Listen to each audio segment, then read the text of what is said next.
এই ফজরের ফরজের আগে যে 2 রাকাত সুন্নত দাম কত? বহু দাম। মানে কি আসমান জমিন বিক্রি করে দিলেও 2 রাকাত সুন্নতের সমান হবে না। জোরে কান সুবহানাল্লাহ। আচ্ছা 2 রাকাত সুন্নতেরই যদি এত দাম হয়, তাহলে ফজরের ফরজের দাম কত?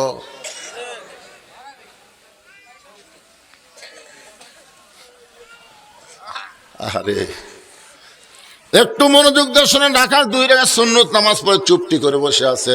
আমার দিকে তাকান, মনের মধ্যে বড় আশা, আজকে হযরত ওমরকে প্রাণ ভরে দেখবে। এমন সময় এক মুসল্লি মসজিদের মধ্যে ঢুকে দেখে জায়গা নেই। না, সেই মুসল্লির নাম হলো ওসমান গনি। ওসমান গনি চিন্তা করে, আমার জায়গা দিয়ে কে বসে আছে রে? আপনারা বলেন তো, মসজিদে শুধু একজনের জায়গা নির্দিষ্ট, ইমাম সাহেব। ইমাম সাহেব ছাড়া তো কারো জায়গা নির্দিষ্ট থাকার কথা না। কিন্তু ওসমান গনি কেন বলতেছে আমার জায়গাতে কে বসে আছে? এ কথা বলার পিছনে হাদিস হলো, আল্লাহ নবী বলেছেন। এই কে বলেছেন? আল্লাহ নবী বলেছেন, আমি যতদিন ইমামতি করব, আমি বরাবর যিনি পিছনে থাকবে তার নাম হলো আবু বকর। আবু বকর যখন ইমামতি করবে, আবু বকর বরাবর যিনি পিছনে থাকবে তার নাম হলো ওমর। ওমর যখন ইমামতি করবে, ওমর বরাবর পিছনে যিনি থাকবে তার নাম হলো ওসমান। ওসমান যখন ইমামতি করবে, ওসমান বরাবর পিছনে থাকবে আলী। আলী যখন ইমামতি করবে, আলী বরাবর বলে নবী কারোর নাম বলে না। সাহাবারা বললেন, হুজুর আলী যখন ইমামতি করবে, আলী বরাবর পিছনে কে দাঁড়াবে? রাসূল বললেন, মা ইয়ানতিকু আনিল হাওয়া ইন হুয়া ইল্লা ওয়াহয়ুহা। আমি রাসূল বলতে পারি না যতক্ষণ আল্লাহ না বলাই। এ আলী পর্যন্তই হলো খোলাফায়ে রাশিদিন। আল্লাহু আকবার বলেন। যতই চেষ্টা করেন, ওই রাশেদার যুগ আর ফিরে আনা যাবে না। জোরে কোন কথা ঠিক কিনা? আসবে, আসবে। ইমাম মেহেদী আলাইহিস সালাম যখন আসবে, আল্লাহ যখন ঈসা আলাইহিস সালামকে আবার চতুর্থ আসমান থেকে নামিয়ে দিবি, তারপরে এখন গণতন্ত্রের সাথে মিল করে হামা করো, এটা নিয়ে চেষ্টা। কথা কয় না রে বারা। একবার আমার কছিল, হুজুর আপনি করে আমরা চিনি। কি চিনিস? আপনারা 4 দল মিলে এক দল হচ্ছেন। ওই যে 4 দলে মনে বিএমপি জামাত 4 দল মিলে একটি হচ্ছিলাম না এক সময়। হুজুর আপনাকে চিনি, হুজুর 4 দল মিলে এক দল হন, মেয়ে মানুষ প্রধানমন্ত্রী মানেন, আপনার ঘর চিন না। বেগম খালেদার জিয়া জানাজাতে এত হুজুর গেলেন কেন? মানে 20 লক্ষ যদি মুসল্লি হয়, তার মধ্যে 5 লক্ষই হচ্ছে মৌলবি। সুবহানাল্লাহ কন্যা কেবারা। পৃথিবীর কোন নারী মানুষের জানাজাত এত মৌলানা মুসল্লি হয়? এমনি মুসল্লি তো আছেই, খালি মৌলবিরাই হলো 5-6 লাখ। আপনার কিন্তু এমনি এমনি হচ্ছে, এমনি এমনি। জিয়াউর রহমান এক ব্যক্তিও নাম ধরে না, সবাই বলে শহীদ জিয়া। এমনি এমনি সার্কিট হাউসে যখন হত্যা করা হলো, তার কাছে রক্তাক্ত একটা ব্রিফকেস পড়েছিল, জানেন আপনারা? সবাই চিন্তা করলো ব্রিফকেসের মধ্যে কি অস্ত্রই আছে, না ব্যাংকের ক্রেডিট কার্ডই আছে, না চেকি আছে, না টাকা ডলার আছে। সেই চিটাগাং থেকে ঢাকার দেশে ব্রিফকেস খুলে দেখি 2টা জিনিস বার আছে। একটা হলো কোরআন শরীফ, আর একটা হলো জায়নামাজ। শহীদ প্রেসিডেন্ট জিয়াউর রহমান কত বড় আল্লাহর ওলি ছিল। সেই সময় কোনো মিডিয়া ছিল না, কোনো প্রচার ছিল না। গোটা পৃথিবীর মধ্যে সবচাইতে বেশি মানুষরা জানাজা হয়েছিল। আর তারপরে হয়েছে তার বউ। সবাই ঠিক কর না কেন, ভালো মানুষের ব্যাপারে ঠিক বলা লাগবে না? কথা ঠিক বলা লাগবে না? ধর্ম নিরপেক্ষতাকে পাও দিয়ে লাথি দিয়ে শহীদ প্রেসিডেন্ট জিয়াউর রহমান কবর দিয়ে বিসমিল্লাহির রহমানির রহিম সংবিধানে যোগ করছে। ঠিক কেনা বলে?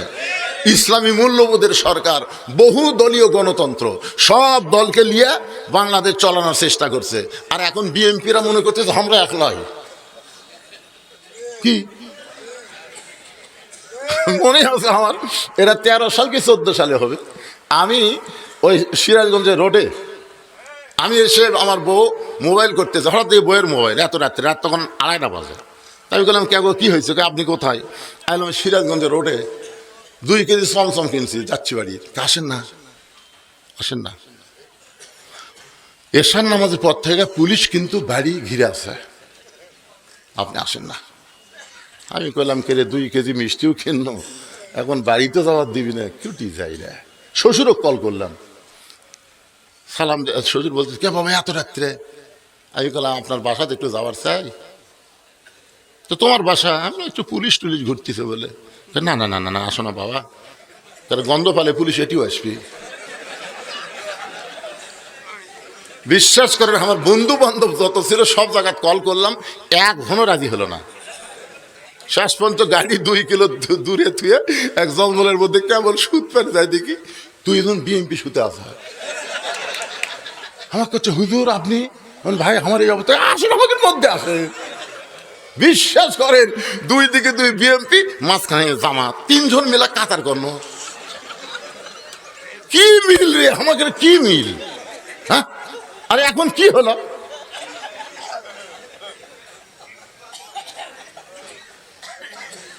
এইগুলো হিংসা বিদ্বেষ করলে চলবে না ভাই, মিলেমিশে আমাদের থাকতে হবে। পুনরায় ফ্যাসিস্ট যেন এই বাংলাদেশ আর না আসতে পারে। ধরে কোন কথা ঠিক না? বিএনপি আমাদের ভাই, শহীদ জিয়া, খালেদা জিয়াকে সবাই সম্মান করে, তোমরাও সেই সম্মানী দল। খামাখা আমাদের মধ্যে কেন মতদ্বৈততা থাকবে? একটু মনোযোগ দিয়ে কথাগুলো খেয়াল করবেন। ওসমান গনি দাঁড়ায় দেখে জায়গা দখল করে একজন বসে আছে, এখন কি করবে? আস্তে আস্তে গিয়া দেখে রাখালের পাশে ফাঁকা জায়গা, ওই ফাঁকা জায়গার মধ্যে ফজরের 2 রাকাত সুন্নত নামাজ আদায় করছে। 2 রাকাত সুন্নত নামাজ আদায় করে ওসমান গনি রাখালের দিকে 3 বার তাকাছে। কয়বার? কি জন্যে? না না, কোনো দিনও দেখেনি। তা আপনার কাছে একজন জামাতে নামাজ পড়ে, আপনি তাকে দেখার দরকার নাই, কারণ পায়ের সাথে পায়ের গোড়ালি মিল করবো, সে আমার ভাই না। তাহলে ভাই না খাইয়া আছে না খাইয়া আছে, কোনদিন খোঁজ নিয়েছেন? আপনার কিন্তু জামাতে নামাজ পড়া কি জন্যে? খালি পায়ের গোড়া সোজা করলে হবে না তো, পেটও সোজা করা লাগবে। ওই 3 দিন হলে না খাইয়া ওর পেট চামড়ার সাথে লেগে গেছে, আর এই জোহরের নামাজ পড়বে যাচ্ছে 3 থালি ভাত খাইয়া, এর পেট লুচে হয়ে আছে আর ওর পেট চাপে গেছে। পায়ের গোড়ালি সমান কিন্তু পেট। তাহলে আপনার ভাই না? ওই আপনার ভাই না? ওকে আপনার বলা দরকার নাই, কে রে ভাই, এ ভাই তোর বাড়ির খবর কি, সংসারের খবর কি? ভাই আজকে 3 দিন হলে আমার বাড়ির ভাত নেই। কিন্তু আমার বাড়িতে আছে, তুই কথা গাড়ি বলবি না? আপনি যখন আপনার বাড়ির খাবার একটা গরিব ভাইয়ের বাড়ির দিবেন, সঙ্গে সঙ্গে আল্লাহ রাসূল বলেছে আল্লাহ তাকে ওসমান গনির সঙ্গে জান্নাত দিয়ে দিবে। কাতার সোজা করা মানে খালি পায়ের গোড়া সোজা লাগবে, পেটও সোজা করা লাগবে। ওসমান গনি 3 বার তাকাইছে। ধরে বলেন কয়বার? 3 বার তাকাইছে। একটা মূর্খ মানুষের দিকে বারবার তাকালে মূর্খ মানুষ খুশি হয় না, রাগ করে? রাখাল, এই মিয়া বারবার আমার দিকে তাকাস কেন মিয়া? ওসমান গনি নাজুক মানুষ, শরমবন্ধ মানুষ, ভয়ে লাভ ধরে বলতে ভাইজান কোনোদিন আপনাকে সামনে কাতারে দেখে নাই, আজকে ভালো করে দেখার জন্য পরপর 3 বার তাকাইছি। আপনি এত রাগ করে আমাকে এই মেয়ে বলার পিছনে কারণ কি? আপনার পরিচয়টা বলবেন। বলে আমার পরিচয় হলো আমি একজন রাখাল। যেই বলেছে আমার পরিচয় আমি একজন রাখাল, ওসমান গনি মুচকি মুচকি হাসতেছে। মুচকি মুচকি হাসার কারণ হলো রাখাল যারা হবে তাদের ভাষা নরম হলে চলবে না, রাখালের ভাষা একটু গরম হওয়া লাগবে। আপনি যদি গরু ছাগল নিয়ে মাঠে যান, গরু ছাগল ঘাসের মধ্যে আছে, হঠাৎ অন্যদিকে আবাদ আছে, আলুর আবাদ, ওই আবাদের দিকে গরু যাচ্ছে, তখন আপনি যদি বলেন বাবা গরু, বাবা গরু, ওদিকে আবাদ আছে বাবা, ওদিকে যাস না বাবা, আপনি বলেন তো বাবা শোনা করে গরু শুনবে? আগে এই গরু, আর এক ধাপ যদি সামনে যাস, গরু কিন্তু মানুষের চাই তোর কান সজাগ, বুঝছেন তো? রাখালি যারা করবে তাদের ভাষা মাঝে মধ্যে গরম হওয়ার দরকার আছে না নাই? আল্লাহ রাসূল বলেছেন প্রত্যেকটা অভিভাবককে আল্লাহ রাখালের দায়িত্ব দিয়ে দুনিয়াতে প্রেরণ করেছে। এখন আপনারা চিন্তা করবেন হুজুর আমার তো গরু নাই, ছাগল নাই, আমি কিসে রাখালি করব? আপনি চোখ বন্ধ করে দেখেন, আছে আপনার বাড়িতে 42 বছরের একটা গাভী আছে, গাভী হলো আপনার বউ। আপনি চোখ বন্ধ করে দেখেন আপনার বাড়িতে 22 বছরের একটা আইডিয়া আছে, আইডিয়া হলো আপনার বেটা। আপনি চোখ বন্ধ করে দেখেন 17 বছরের একটা বকনা আছে, এই বকনা হলো আপনার মেয়ে। তাহলে এখন আপনি বলেন, আপনার গাভী, আপনার আইডিয়া, আপনার বকনা, আপনার বিবি, আপনার বেটা, আপনার মেয়ে, এই তিনটার উপর আপনার রাখালি করার দায়িত্ব আছে না নাই? করছেন? আমার মায়েরা যারা পর্দার অন্তরালে একটু শোনেন মা, আল্লাহ নবী কেমন রাখালি করতেন। ফাতেমার ঘরের মধ্যে গিয়ে দেখে ফাতেমা চকির উপরে বসে দুই চোখ দিয়ে দর দর করে পানি পড়তেছে। নবী আমার ফাতেমার চোখের পানি দেখে আস্তে করে ঘরের মধ্যে ঢোকে এই ডান হাতখানা ফাতেমার থুতুনির তলে দিলেন। ফাতেমার চোখের পানি গাল বয়ে বয়ে যখন নবীর হাতের মধ্যে পড়লো, ফাতেমা বলতেছে, বাবা আমার পানি মাটিতে পড়বে, চকিত পড়বে, আপনি সেই পানি হাতের মধ্যে নিলেন। রাসূল বলে, ফাতেমা রে, বহু ধনী যুবক তোকে বিয়ে করবার চাইছিল, কিন্তু কোন ধনী যুবকের সঙ্গে তোকে বিয়ে দিবার পারলাম না, কারণ আল্লাহ তাআলা ঘটকালি করে ওই গরিব আলীর সঙ্গে তোর বিয়ে হলো। মা এখন তুই কষ্টে কাঁদতেছিস, আমি একটা খুশির খবর তোকে দিবার চাই। ফাতেমা বলে, বাবা কি খুশির খবর দিবেন? রাসূল বলে, তাহলে এখন বলবো না, কারণ তুই কষ্টে কাঁদতেছিস। মা এখন তাহলে ফেরত যাই। ফাতেমার চোখের পানি মুসকে হাসিতে বলে, বাবা কি খুশির খবর? আল্লাহ রাসূল বলেন, ফাতেমা রে,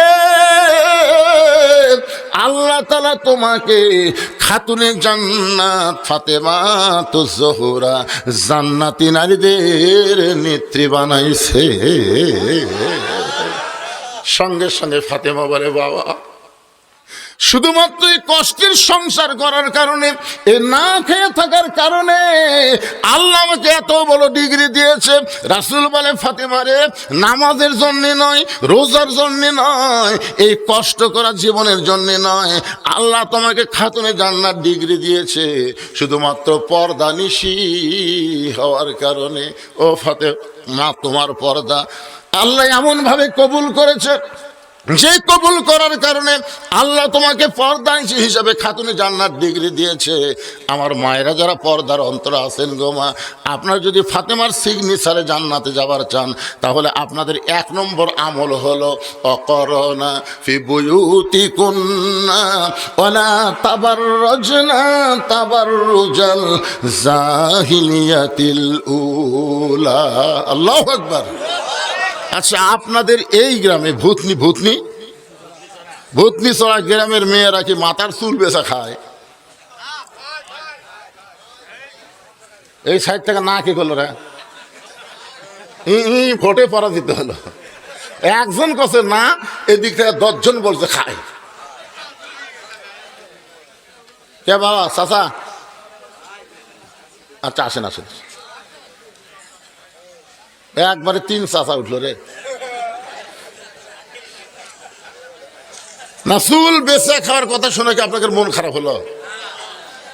আপনারা বলেন তো, এই যারা চুল কিনা খায়, বুঝছেন, চিকুন এলে, আমি বলছি তোমরা কোনোদিন বুড়ি মানুষের চুল কেন? তোকে না হুজুর, আমরা তো বুড়ির কিনি না, আমরা সাদা চুল কিনবই না। কুল চুল কিনে একেবারে সাদা যদি না কিনে, তাহলে কোনটা কিনে? কালো চুল কিনে রে। আমি মা বোনদের জন্য বলবো, মা শোনেন, আপনারা মারা গেলে 5টা কাপড় দেওয়া লাগবে, তার মধ্যে 3টা কাপড় হলো পুরুষের মতোই, আর 2টা কাপড় 2 জায়গা বেশি বাঁধা লাগবে। একটা হলো সিনা বাঁধ, আর একটা হলো মাথা বাঁধ। তাহলে মরার পরে যে মেয়ের মাথা বাঁধা লাগে, সেই মেয়ে যদি জেতা অবস্থায় চুল বেচা খায়, ওই মাথা নিয়ে জান্নাত যার পারবে? আল্লাহ কবি জান্নাত তাই মাথা থুয়ে হয়।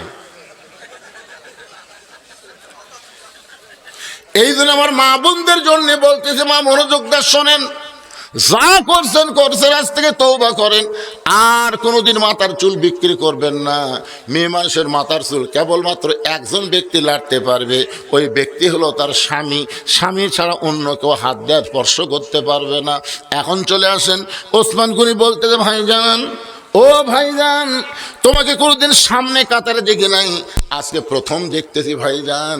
রাখাল বলতেছে আমি বারান্দাত নামাজ পড়ি, মনোযোগ দিয়ে শোনেন, আমি বারান্দায় নামাজ পড়ি, আমি সামনে কাতারে কোনোদিন আসি না। ওসমান গনি বলেন তাহলে বারান্দায় নামাজ পড়া বাদ না সামনে কাতারে আসার কারণ কি? রাখাল বলতে শুধুমাত্র দেখার জন্য আইছি, আজকে যখন আমার দেখা হবে আমি বলতেছি এই সামনে কোনোদিন আসবো না, কারণ এখানে আসতে গেলে কষ্ট হয়। ওসমান গনি বলে এখানে আসতে গেলে কষ্ট হয়, মানে কষ্ট হয় বোঝেন না? সে বারান্দার সবার শেষে আসা যায়, আগে যাওয়া যায়, বারান্দার মজা আলাদা, আসমো শেষে যাবো আগে। আর এই জায়গাতে আমার কি করা লাগছে জানেন? খালি ওই ফজরে আজান থেকে শুরু করে খালি সাংসদ আছি, প্রতিদিন আজান দিলে আমি লাইয়ের তেল দিয়ে ঢুকঢুক করে হেঁটে এসে বারান্দার নামাজ পড়ি, কিন্তু আজকে আজান দিলে ঢুকঢুক করে আইসি খালি শিনো টান করি, আর সেই দোয়া দরুদ পড়ে মসজিদের সামনে কাতে যাচ্ছি। ওসমান গনি বলতেছে আগামীকাল থেকে আসবেন না? না না, আবার কি জন্য আসবো, আজকে দেখা হয়ে গেলি আমার শেষ। ওসমান গনি চোখের পানি দিয়ে বলতেছে ভাইজান আজকে যে আপনার দেখা হবে তার গ্যারান্টি কি? রাখাল বলতেছে আমার চোখের পাওয়ার ভালো আছে, আমি শুয়ের মধ্যে সুতা ঢুকাবার পারি, আমি অনেক দূর পর্যন্ত উট দুম্বা গেলে আমি দেখবার পারি, আমার চোখের পাওয়ার ভালো আছে, আমি দেখেই চলে যাব, আর কোনোদিন আসবো না। ওসমান গনি চোখের পানি বের করে বলে ভাইজান আমি কয়েক বছর হলে সামনে কাতারে নামাজ পড়ি, এখন পর্যন্ত আমি দেখতে পাইলাম না, আমি কয়েক বছর হলে সামনে কাতারে নামাজ পড়ি, এখন পর্যন্ত দেখতে পাইলাম না। রাখাল সোমকে বলতে ভাইজান বলেন কি, কয়েক বছর হলে সামনে কাতারে নামাজ পড়েন, এখন পর্যন্ত দেখবার পান না, আপনার চোখের মধ্যে কি সমস্যা আছে? ওসমান গনি বলে ভাইজান আমিও শুয়ের মধ্যে সুতা ঢুকাবার পারি, আমি আসমানের তারা চাঁদ সব দেখতে পারি। রাখাল বলতেছে তাহলে কেন দেখবার পান না? কয়েক বছর হলে সামনে কাতারে নামাজ পড়েন, এখন পর্যন্ত দেখবার পান না। ওসমান গনি যাকে দেখার জন্য সামনে কাতারে নামাজ পড়ে তিনি হলেন নামাজের মালিক আল্লাহ। মেরাজ থেকে ফিরে এসে রাসূল বলেছেন আসসালাতু মেরাজুল মুমিনিন, নামাজ হচ্ছে মুমিনদের জন্য মেরাজ। আল্লাহ রাসূল বলেছেন বুখারী শরীফের প্রথম কিতাবুল ইহসান, খেয়াল করেন আনতাবুদুল্লাহ কাআন্নাকা তারাহু ফাইন লাম তাকুন তারাহু ফাইন্নাহু ইয়ারাকা। আল্লাহু আকবার। যদি তুমি ইবাদতের মধ্যে শামিল হও, ইবাদতের মালিক আল্লাহকে দেখতে পাবে, আল্লাহ দেখা যদি সম্ভব না হয় আল্লাহ তোমাকে দেখতেছে, এই বিশ্বাস তোমার কলিজার মধ্যে আসবে। তাহলে ওসমান গনি দেখতে আসে কাকে? আমার কথা কি বুঝবার পারতেছেন না ভাইজান? ওসমান গনি দেখতে আসে কাকে? আর রাখাল দেখতে আসছে কাকে? দুই ধরনের দেখা কি এক? রাখাল বলতেছে একটা কাম করেন। ওসমান গনি বলে ভাই কি কাম? বলে আপনি আমার হাত ধরেন, আপনি আমার হাত ধরেন, আমি নিজেও দেখব এবং আপনাকেও দেখা দেব। সঙ্গে সঙ্গে ওসমান গনি রাখালের হাতটা খপ করে ধরে আল্লাহর কোরআন তেলাওয়াত করতেছে, ইয়া আইয়ুহাল্লাযীনা আমানুত্তাকুল্লাহা ওয়া কুনু মা'আস সাদিকিন।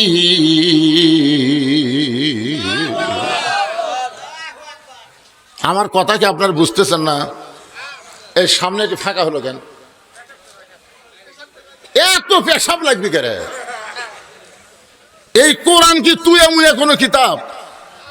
পিছনে একটা জায়গা থাকে নাই, আর এই সামনের কে এত পেশাব লাগে কেন?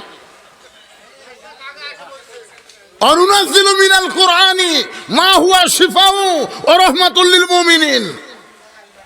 আপনি জানেন এই কোরআনের মোহাব্বত করে পেশাব লাগার পরেও আপনি যদি বসে থাকেন, পেশাব জাতীয় যত ব্যারাম আছে এই কোরআনের ওসিলায় আল্লাহ ভালো করে দিবে।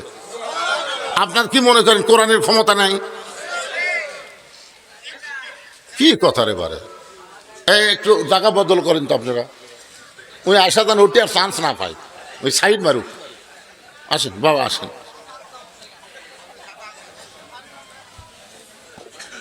না সবাই সমান না, সবাই কি সমান? তারপরেও কিন্তু কোরআনের মধ্যে পাওয়ার আছে না নাই? জোরে কোন আছে না নাই? সব ঔষধ এই কোরআনের মধ্যে নাই। একটু মহব্বত নিয়ে কথাগুলো শোনেন। ওসমান গনি রাখালের হাতটা ধরে কোরআন থেকে তেলাওয়াত করতেছে। আয়াতটা আমি বললাম, আয়াতটার অর্থ হলো রে ইমানদার বান্দারা, আল্লাহর ভয় যদি কলিজার মধ্যে রাখতে চাও, অকুনু মা'আস সাদিকিন, সত্যবাদী তোমরা কি হও? মা মানে কি? একেবারে মনোযোগ দিয়ে শোনে না রে। সত্যবাদী তোমরা কি হও?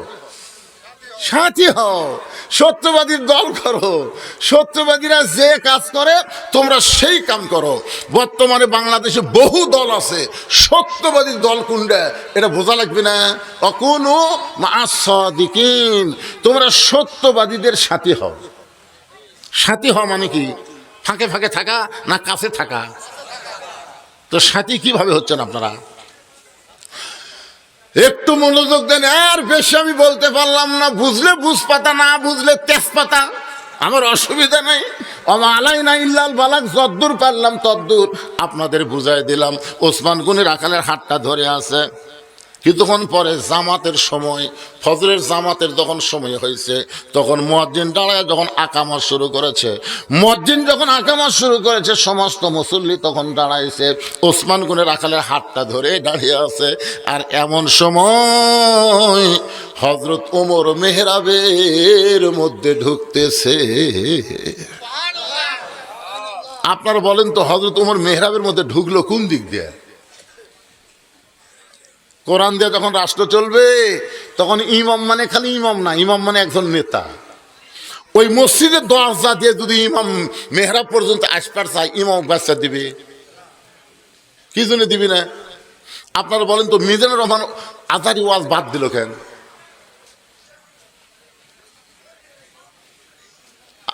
কি জন্য বাদ দিছে জানেন? খালি ঘুতে লোকের চাপা চাপিতে একদিন ওই মোর বাড়ি লিছিল, বুঝছেন? এমন ভাবে চাপা, বুঝছেন? খালি চেহারা দেখবি, এই দেখবার ওই যে মরবি না বাঁচবি, ওদিকে খেয়াল নাই। চাপ পারে না, হাতের সাথে হাত ঠেকাবি, এই হাত ঠেকাবার যে বাচ্চা, ওই হাত ব্যথা ধরছে, হাত ফুলে উঠছে, পরে এই বগল ব্যথা, ওই তওবা করতে রে বাইরে। যদি তোমরা আমার কথা শুনবার যাও, তাহলে অডিটোরিয়ার মধ্যে হবি, বলে ফাঁকা ময়দানও চলবি না। তাহলে মিজানুর হাত ধরার জন্য যদি মানুষ এইরকম পাগল হয়, রাসূল বলেছে আমার পরে কেউ যদি নবী হতো, লাউ কানা উমর, তাহলে সেই উমর যদি দরজা দিয়ে মেহরাবত আসবার চায়, আর প্রত্যেক সাহাবী যদি একবার খেলে হাত ঠেকাবার চায়, তাহলে অবস্থাটা কি হবে চিন্তা করেন তো। এটা বোঝার দরকার আছে না নাই? এই জন্য মেহরাবের, যেখানে মেহরাবের কাছে ছোট্ট একটা দরজা, ওই দরজা দিয়ে হযরত ওমর মেহরাবের মধ্যে ঢুকে গেছে। সুবহানাল্লাহ খান। ওসমান গনি রাখালের হাতটা ধরে আছে। কোন হাত? ডান হাত। আর রাখাল যেই ওমর ঢুকছে, তখন বাম হাত দেখালি। বুঝতে পারছেন?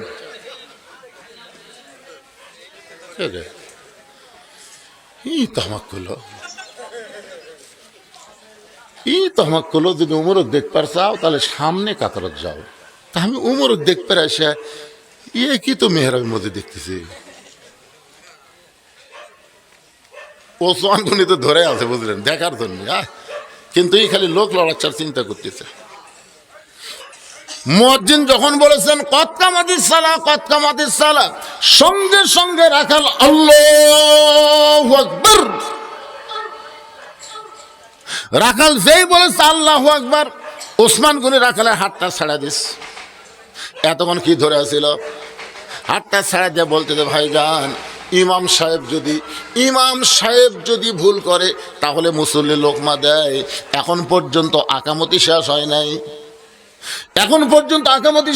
নাই, তুমি আল্লাহু আকবার লোকমা দিলা কেন? রাখাল বলতেছে, এই জন্যই তো তুই কানা। এত বছর হলে সামনে কাতারে নামাজ পড়িস, আমি কি জন্য লোকমা দিলাম মিয়া তুই জানিস না? এই কথা যেই বলেছে, এই জন্য তো তুই কানা। এত বছর হলে সামনে কাতারে নামাজ পড়িস, আমি কি জন্য লোকমা দিলাম মিয়া তুমি জানো না? বলার সাথে সাথে দ্বিতীয় কাতারের একজন মুসল্লি দৌড়ে এসে রাখালের হাতটা হ্যাঁচকা টান দেয়, বলে, পাগল, তোকে সামনে কাতারে দেখার সঙ্গে সঙ্গে আমার সন্দেহ হয়ে গেছে, তুই যাকে কানা কানা বলে তিরস্কার করতেছিস, এই মহামানবকে তুই চিনিস? যেই মানুষটা এতক্ষণ তোর হাত ধরে দাঁড়িয়েছিল, যাকে তুই কানা কানা বলে তিরস্কার করতেছিস, এই মহামানবকে তুই চিনিস? রাখাল বলতেছে, আমি বারান্দাত নামাজ পড়ি, আমি ভিতরের কাউকে চিনি না। আমি বারান্দায় নামাজ পড়ি, আমি ভিতরের কাউরে চিনি না। সাহাবী বলতেছে, পাগল রে, তুই যারে কানা কানা বলে তিরস্কার করলি, ওই মহামানব হলে আল্লাহ নবীর ডবল জামাই ওসমান গনি। রাখাল ছোট বাচ্চার মতন কান্দার বলে, এই জন্যই তো বারান্দায় নামাজ পড়ি, আমি ভেতরে ঢোকার সাহস করি না, কিন্তু ওই পথিক আমার সর্বনাশ করছে। ওমর ফারুকের দিকে আঙ্গুল তুলে বলতেছে, ওই পথিক আমার সর্বনাশ করেছে। ওই পথিক আমারে কইছে, ওমরকে যদি দেখবার চাও তাহলে সামনে কাতারে দাঁড়ায়ও, মেহরাবের মধ্যে যেই মানুষটাকে